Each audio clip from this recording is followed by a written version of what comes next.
오늘 우리에게 주시는 말씀은 이사야 52장 13절에서부터 53장 6절까지 말씀입니다.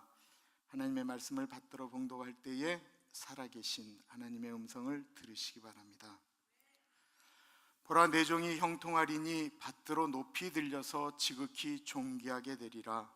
전에는 그의 모양이 타인보다 상하였고 그의 모습이 사람들보다 상하였으므로 많은 사람이 그에 대하여 놀랐거니와 그가 나라들을 놀라게 할 것이며 왕들은 그로 말미암아 그들의 입을 봉하리니 이는 그들이 아직 그들에게 전파되지 아니한 것을 볼 것이요 아직 듣지 못한 것을 깨달을 것임이라.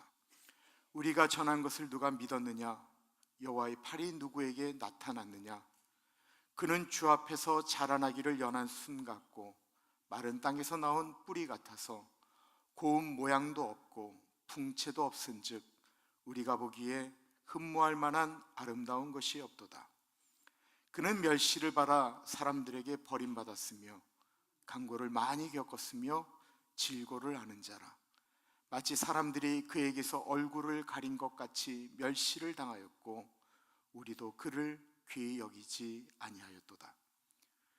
그는 실로 우리의 질고를 지고 우리의 슬픔을 당하였거늘 우리는 생각하기를 그는 징벌을 받아 하나님께 맞으며 고난을 당한다 하였노라. 그의 찔림은 우리의 허물 때문이요 그가 상함은 우리의 죄악 때문이라. 그가 징계를 받음으로 우리는 평화를 누리고 그가 채찍에 맞음으로 우리는 나음을 받았도다.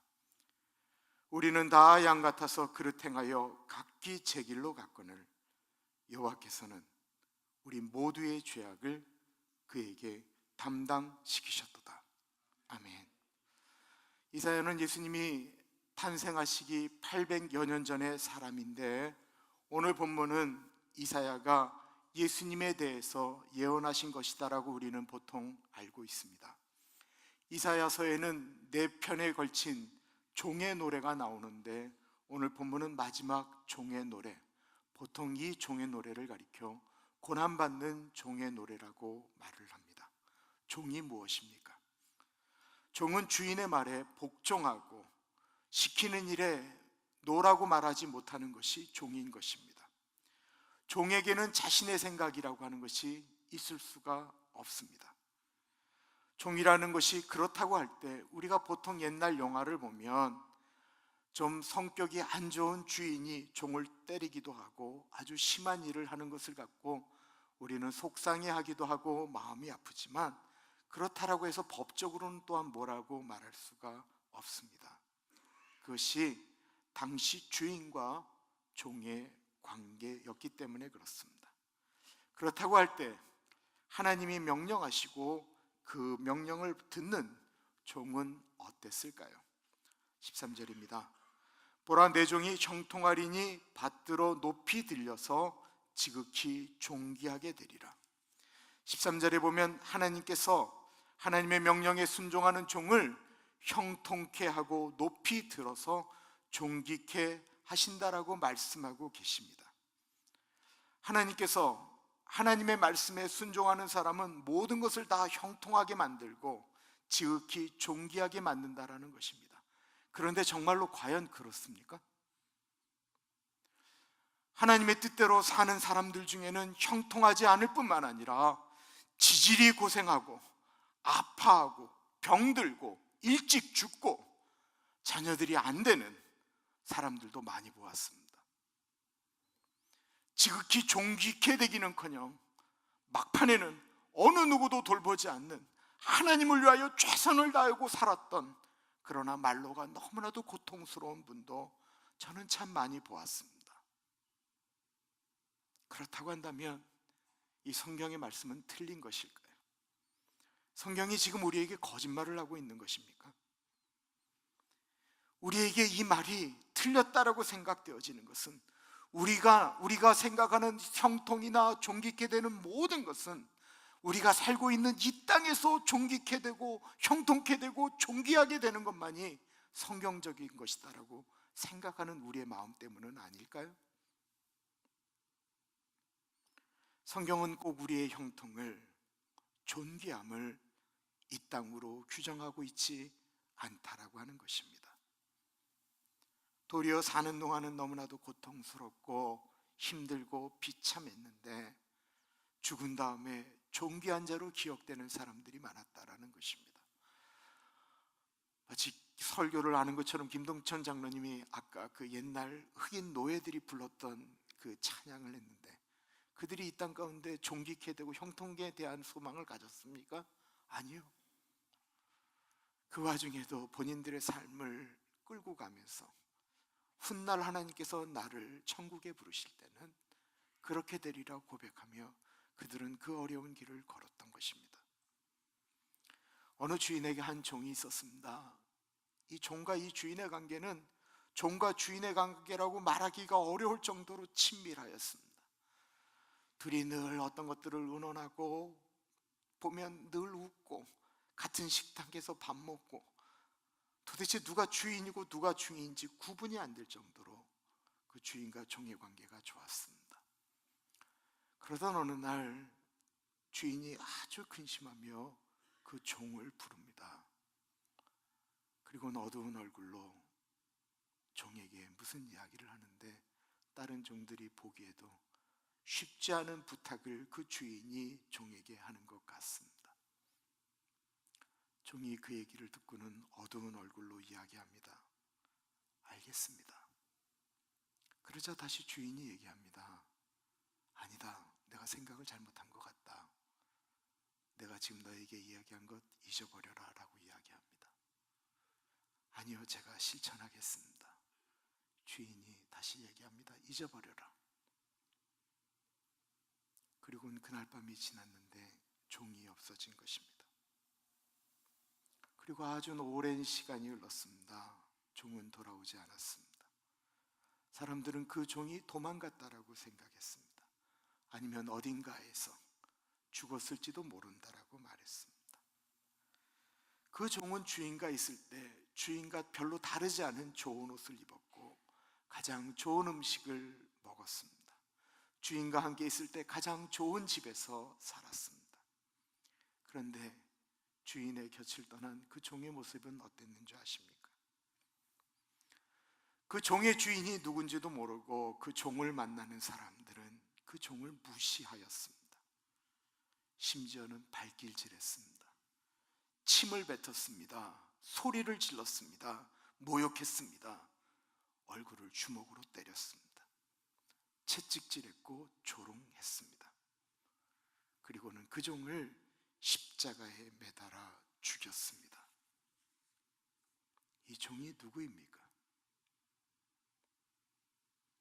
하나님의 아들 예수입니다. 예수님이 참 볼품이 없으셨던 것 같습니다. 14절은 이렇게 이야기하고 있습니다. 전에는 그의 모양이 타인보다 상하였고 그의 모습이 사람들보다 상하였으므로 많은 사람이 그에 대하여 놀랐거니와. 사람들은 예수께서 달린 십자가의 그 몰골을 보고 너무나도 놀랐습니다. 너무나도 흉측하고 심했기 때문에 그렇습니다. 그의 모습이 너무나도 비참하였기 때문에 그렇습니다. 여기서 저의 갈등이 시작되었습니다. 서두에 말씀드린 것처럼 종은 주인의 말에 무조건 순종하는 것입니다. 엄밀한 의미에서 우리가 종이라고 생각하는 것과 성경의 원어의 뜻은 다릅니다. 성경에 말하는 종은 노예입니다. 종은 빚을 갚으면 나갈 수 있지만 노예는 그게 아닙니다. 노예는 자기 생각이 없는 것입니다. 그런데 오늘 본문에 나오는 이 고난받는 종은 종이 아닌 하나님 자신, 하나님의 아들이었다라는 것입니다. 하나님께서 자신의 아들을 불렀습니다. 그리고는 이 세상에 내려가 나의 사랑을 좀 전해달라고 이야기하였습니다. 그렇다고 한다면 하나님이 그 아들을 이 땅에 보내시면 사람들이 그 아들을 어떻게 할 줄 몰랐을까요? 오늘 본문을 보면 800년 전에 이미 다 알으셨습니다. 그 아들이 이 땅에 내려가면 어떤 것을 경험할 줄 뻔히 알고 계셨습니다. 더 놀라운 건 종으로 내려온 예수님도 내가 내려가면 어떤 일을 경험할 줄 다 아셨다라는 것입니다. 하나님은 아시면서 그 아들 종된 예수님에게 그 일을 시켰고 그 종도 그 일을 순종하였습니다. 그렇다고 한다면 엄청난 일이 일어나야 되지 않겠습니까? 그런데 아무 일도 일어나지 않았습니다. 53장 1절입니다. 우리가 전한 것을 누가 믿었느냐? 여호와의 팔이 누구에게 나타났느냐? 반어법을 쓰고 있는 거예요. 아무도 안 믿었다라는 거예요. 여호와의 능력이 일어나지 않았다라는 거예요. 사람들은 믿을 수가 없었습니다. 십자가에서 비참하게 죽은 예수님이 하나님의 아들이다라는 사실을 믿을 수가 없었습니다. 그 십자가를 붙들어야 여호와의 팔의 능력이 나타난다라는 사실을 믿을 수가 없었습니다. 왜 그랬을까요? 십자가는 너무나도 비참한 것이었기 때문에 그렇습니다. 또한 그 십자가는 오늘도 예수를 믿는다는 우리에게도 별로 매력적이지 않기 때문에 그렇습니다. 엄밀하게 말씀드리면 저도 너무 싫은 길이기 때문에 그렇습니다. 가끔 하나님께서 지라고 하는 십자가는 내가 원하는 것이 아니기 때문에, 내가 불편해하는 것이기 때문에, 내 마음에 맞지 않는 것이기 때문에 하기 싫을 때가 훨씬 더 많습니다. 사람들은 잘 되는 길이 하나님이 원하는 길이다라고 말을 합니다. 내가 원하는 대로 되어야만이 하나님이 나를 축복하는 것이다라고 말합니다. 과연 그렇습니까? 어떤 사람들은 모든 것들이 정말 잘 되었습니다. 그랬더니 그는 더 이상 하나님이 필요 없다라고 하나님을 떠났습니다. 그렇다고 한다면 하나님은 우리가 망하는 것을 원하는 것일까요? 하나님은 우리가 고급스러운 것을 좋아하고 그것을 살만한 능력이 돼서 좀 좋은 것을 사면 하나님은 그것을 반대하시는 것일까요? 내 가족이 잘 되는 것을 하나님은 원치 않으시는 것일까요? 내가 하는 일이 잘 되는 것을 하나님은 원치 않으신다는 말입니까? 아니에요. 하나님은 그것들이 틀렸다라고 말하지 않으십니다. 하나님은 우리가 원하는 그 일이 이루어지지 않으면 나는 살 수 없다라고 생각하는 그것을 싫어하시는 것입니다. 정말로 잘못된 것은 내가 원하는 것을 이루기 위해서 하나님이 원하시는 것을 바꾸기 때문에 그런 것입니다. 예수님 그런 갈등의 순간이 있었습니다. 정말로 갈등했습니다. 근데 예수님이 뭐라고 하셨습니까? 내가 원하는 대로 하지 마시고 아버지가 원하는 대로 하옵소서. 부자는 망해도 3년은 간다라는 말이 있습니다. 하나님 나라에서 하나님과 같이 해처럼 빛났던 예수님이 이 땅에 내려오시면 그래도 예수님의 모습 가운데 하나님 나라의 흔적이라도 좀 있어야 되지 않겠습니까? 그런데 예수님에게는 그런 모습도 없었습니다. 2절과 3절을 보면 그는 주 앞에서 자라나기를 연한 순 같고 마른 땅에서 나온 뿌리 같아서 고운 모양도 없고 풍채도 없은즉 우리가 보기에 흠모할 만한 아름다운 것이 없도다. 그는 멸시를 받아 사람들에게 버림받았으며 강고를 많이 겪었으며 질고를 아는 자라. 마치 사람들이 그에게서 얼굴을 가리는 것 같이 멸시를 당하였고 우리도 그를 귀히 여기지 아니하였도다. 우리가 성화에서 보는 예수님의 얼굴은 너무나도 인자하고 참 매력적이고 멋있어 보입니다. 그러나 예수님의 모습은 그러지 않았습니다. 예수님은 십자가에 달리실 때도 흉측했지만 그전에도 그렇게 아름답지 않았습니다. 성경에 보면 예수님의 모습이 30대임에도 불구하고 마치 50대처럼 느껴졌던 그림이 하나 있습니다. 요한복음 8장에 이런 표현이 나옵니다. 예수님이 공생애를 시작할 때 나이는 30이었습니다. 근데 유대인들이 예수님을 보고 이렇게 이야기하는 것입니다. 네가 아직 50세도 못 되었는데 아브라함을 보았느냐? 요한복음 8장 57절에 나오는 말입니다. 그러니까 예수님을 적어도 네가 40도 안 되었는데 이렇게 얘기하지 않고 45 이생으로 봤다라는 거예요. 거의 50으로 보았다라는 거예요. 예수님은 그만큼 찌들었어요. 제가 51살이 되었을 때 저하고 우리 집사람하고 맥도날드 갔는데 말하지도 않았는데도 불구하고 하나가 시니어로 이렇게 나왔을 때 제가 그 맥도날드를 폭파시켜버리고 싶었다니까요. 근데 예수님은 30인데 50대로 봤다라는 거예요. 얼마나 고생하셨으면, 얼마나 힘들었으면 무려 20살이나 넘게 보았다라는 것입니다. 그래도 우리는 여기까지는 이해할 수 있습니다. 하나님의 아들을 모르기 때문에 멸시도 받고 외모도 신통치 않아 보기에 그랬을 수 있다고 생각합니다. 그러다 보니 예수님께서 십자가를 지신 것마저도 당연한 것으로 생각했다라는 것입니다. 4절입니다. 그는 실로 우리의 질고를 지고 우리의 슬픔을 당하였거늘 우리는 생각하기를 그는 징벌을 받아 하나님께 맞으며 고난을 당한다 하였노라. 사람들은 예수님께서 지셨던 십자가를 징벌로 생각했다라는 것입니다. 징벌이 무엇입니까? 사전적 정의는 옳지 않은 일을 한 일에 대해서 벌을 가하는 것, 이걸 징벌이라고 합니다. 만약에 예수님이 죄를 지은 것이 있다면 예수님이 당하는 십자가의 고난은 징벌이 맞습니다. 그런데 예수님이 십자가를 지실 만큼의 죄를 지신 적이 있으신가요? 예수님을 심판한 빌라도마저도 나는 저 예수에게서 아무런 죄도 발견하지 못했다라고 고백을 하였습니다.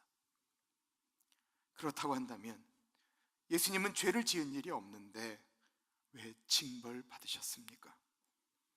5절과 6절입니다. 그가 찔림은 우리의 허물 때문이요 그가 상함은 우리의 죄악 때문이라. 그가 징계를 받음으로 우리는 평화를 누리고 그가 채찍에 맞음으로 우리는 나음을 받았도다.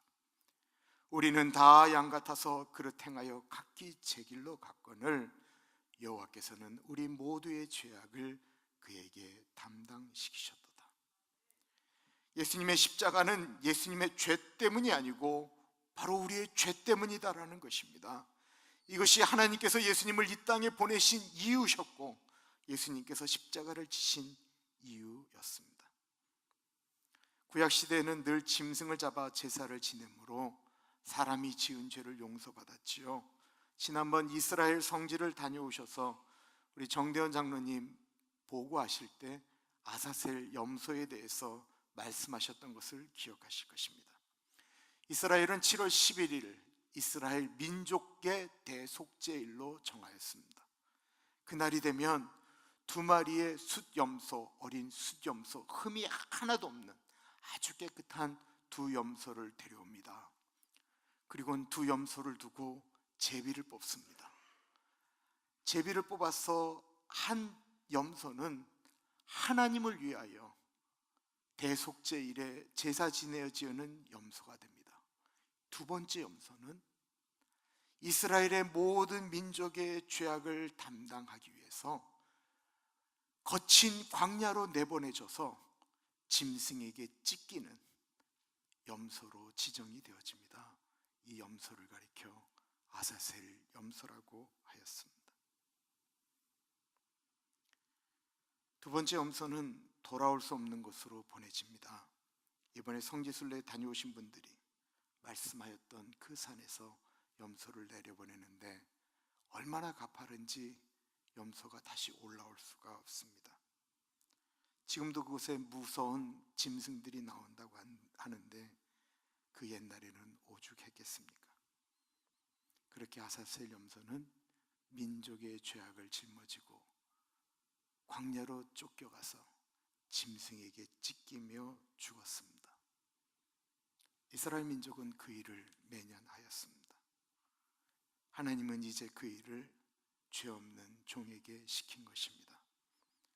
우리 모두의 죄악을 그에게 담당시키셨도다. 성교 내내 고민했던 것이 있다고 한다면 이 선교적인 전략이나 어떤 방법을 좀 쉽게 할 수 없을까라고 하는 것이었습니다.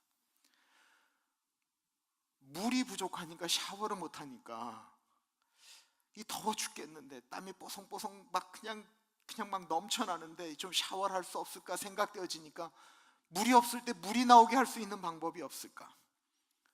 야채를 안 먹어요. 그러니까 속이 더부룩하니까 여기다가 야채를 심으면 어떨까?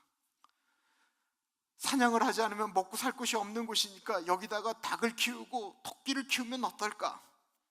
어떻게 하면 이것을 쉽게 선교할 수 있는 방법이 없을까 고민하게 되었습니다. 우리는 모두 쉬운 것을 좋아합니다. 그리고 그런 우리의 속성을 마귀는 너무나도 잘 알고 있습니다. 예수님께 마귀가 유혹한 것은 쉬운 방법을 유혹한 것입니다. 예수님이 아사셀의 염소처럼 광야로 나가셨습니다. 그리고 그곳에서 40일을 금식하셨습니다. 금식을 하고 굶주리었을 때 마귀가 말합니다. 배고프지? 돌을 명하여 떡을 만들어 먹지 그래. 예수님은 인간의 배고픔의 고통을 체험하시고 말씀으로 이기셨습니다. 마귀가 다시 말합니다. 성전에서 뛰어내려라. 어차피 하나님의 아들이니 천사들이 받들어 죽지도 않을 텐데 그러면 사람들이 예수 당신을 하나님의 아들로 인정하지 않겠어? 한 번으로 끝나는 것을 유혹합니다. 더 나아가 단 한 번만 사단에게 절하라고 말합니다. 단 한 번만 하면 모든 것을 다 주겠다라고 말합니다. 한 번만 하면 이룰 수 있는 길이 있다라는 것입니다. 그런데 예수님은 쉬운 길로 가지 않고 아사셀 염소처럼 십자가의 처형을 받아들이셨습니다. 왜 그랬을까요? 흠없는 연섭처럼 죄 없는 예수님께서 죽으시는 것 외에는 방법이 없었기 때문에 그렇습니다. 십자가의 죽음만이 우리의 모든 죄를 용서하실 수 있었기 때문입니다. 과연 우리의 인생에는 한 번에 되어지는 쉬운 길은 없는 것일까요? 저는 딱 5일 강명관 선교사가 성경 번역한 바나와 마을에 있었습니다. 100명이 아이를 무수하게 낳아서 120명이 되었습니다. 보여주지 못하지만 제 몸에는 지금 벌레에게 물린 수십 방울의 이 벌레 물린 자국이 있습니다. 제가 설교 시간에 긁을까봐 얼마나 기도를 많이 했는데, 근데 가만히 있으면 생각지도 않게 이렇게 긁게 돼요. 물론 딱 한 번씩 물린 피가 굉장히 안 좋은 분도 계셨습니다. 광모 씨 아들 모병만 장로님, 김모 씨 딸 모현진 시어머님. 피가 더러우니까 벌레도 먹지를 않는 거예요. 근데 저는 피가 좋은 거예요. 당뇨가 있는 단피거든요. 그러니까 막 벌레들이 그냥 피웅 와서 그냥 먹는 거예요. 근데 저보다 피가 더 벌레들이 좋아하는 피를 가진 사람이 있었습니다. 강명관 선교사입니다.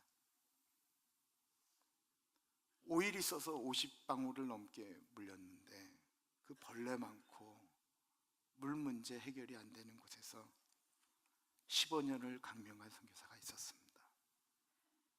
제가 감동했던 것은 바나와 아이들, 나중에 영상으로 나중에 수요일날 볼지 모르겠는데 2-3살 난 아이들부터 10살 난 아이들이 모두 찬양을 할 줄 아는 거예요. 바나와에는 노래가 없었어요. 그들이 처음으로 들었던 음악은 찬양이었습니다. 더군다나 한국어 찬양이었습니다. 한국 찬양을 바나 말을 익힌 다음에 다 바나 말로 바꿔서 찬양을 가르쳤습니다. 한국 찬양 중에 이런 찬양이 있습니다. 주의 사랑으로 사랑합니다. 주의 사랑으로 사랑합니다. 형제 안에서 주의 영광을 보내 주의 사랑으로 사랑합니다. 예수의 네히 높아 예세 네히 높아. 이런 수십 개의 한국 찬양을 그들은 바나아 말로 다 하는 것입니다. 어떤 애는 모르고 어떤 애는 아는 게 아니고요, 바나아에 있는 애기들부터 계속 그 애들은 찬양만 부르며 자랐습니다. 그런 일이 거기 살지 않으면서 선교사가 가르쳐주면 가능했을까요? 벌레에 물리면서 버티고 견디었으니까 가능한 일이 아니었겠습니까? 쉬운 길이 분명히 있었을 것입니다.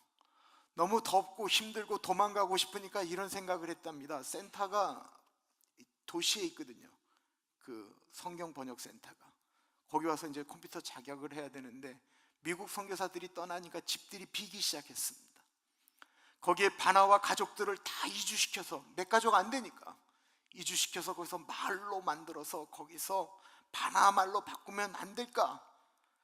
너무 힘드니까 그런 고민도 했다고 합니다. 그런데 과연 그리로 데려와서 했다고 한다면 그들에게 과연 그들의 말로 성경 번역이 가능했을까요? 이 세상에 쉬운 길은 없습니다. 예수님의 십자가 지시는 것이 결코 쉬운 십자가가 아니었습니다. 십자가가 쉽지도 않았지만 십자가를 지신 이유는 더 쉽지 않았습니다. 4절부터 6절을 우리 같이 읽어보겠습니다. 이사야 53장 4절에서부터 6절입니다. 시작. 그는 실로 우리의 질고를 지고 우리의 슬픔을 당하였거늘 우리는 생각하기를 그는 징벌을 받아 하나님께 맞으며 고난을 당한다 하였노라.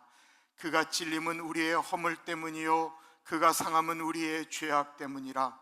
그가 징계를 받음으로 우리는 평화를 누리고 그가 채찍에 맞음으로 우리는 나음을 받았도다. 우리는 다 양 같아서 그릇 행하여 각기 제 길로 갔거늘 여호와께서는 우리 모두의 죄악을 그에게 담당시키셨도다. 제일 많이 나오는 단어는 뭐죠? 우리라고 하는 단어입니다. 엄밀한 의미에서 나라고 하는 단어입니다. 이제 우리라는 말에 나라고 하는 말을 넣어서 다시 한번 읽어보겠습니다. 그는 실로 나의 질고를 지고 나의 슬픔을 당하였거늘 나는 생각하기를 그는 징벌을 받아 하나님께 맞으며 고난을 당한다 하였노라. 그가 찔림은 나의 허물 때문이요 그가 상함은 나의 죄악 때문이라. 그가 징계를 받음으로 나는 평화를 누리고 그가 채찍에 맞음으로 나는 나음을 받았도다. 나는 양 같아서 그릇 행하여 제 길로 갔거늘 여호와께서는 나의 죄악을 그에게 담당시키셨도다. 쉽지 않은 순종 때문에 우리가 구원을 얻게 되었습니다. 우리의 삶 속에서도 하나님의 뜻에 순종할 때에 은혜가 있지 않을까요? 하나님의 말씀에 순종하는 것이 결코 폼이 나거나 멋지지 않을 수 있습니다. 도리어 부끄럽고 힘들 수도 있습니다. 그러나 순종할 때에 하나님의 역사가 일어납니다. 우리가 순종해서 눈물로 씨를 뿌릴 수 있습니다. 그러나 그 씨에 역사하시고 자라게 하시는 분은 하나님이십니다. 우리는 붕대와 약으로 다른 사람을 치유해 줄 수 있고 회복시키려고 애쓸 수 있습니다. 이번에 박인숙 집사님 정말 많은 사람들에게 침을 놓았습니다. 그러나 치유하시는 분은 여호와 하나님이십니다. 우리는 온 마음을 다해 기도할 수 있습니다. 그러나 기적을 일으키는 분은 하나님이십니다. 쉽지 않은 십자가를 지시겠다라고 예수님이 순종하셨을 때 하나님은 우리 모두의 죄악을 예수님에게 담당시키셨습니다. 그럼 그 예수님이 언제 존귀하게 되고 영광을 받으셨습니까? 빌립보서는 이렇게 기록하고 있습니다. 너희 안에 이 마음을 품으라. 곧 그리스도 예수의 마음이니 그는 근본 하나님의 본체시나 하나님과 동등됨을 취할 것으로 여기지 아니하시고 오히려 자기를 비워 종의 형체를 가지사 사람들과 같이 되셨고 사람의 모양으로 나타나사 자기를 낮추시고 죽기까지 복종하셨으니 곧 십자가에 죽으심이라. 이러므로 하나님이 그를 지극히 높여 모든 이름 위에 뛰어난 이름을 주사 하늘에 있는 자들과 땅에 있는 자들과 땅 아래에 있는 자들로 모든 무릎을 예수님의 이름에 꿇게 하시고 모든 입으로 예수 그리스도를 주라 시인하여 하나님 아버지께 영광을 돌리게 하셨느니라. 기도하겠습니다.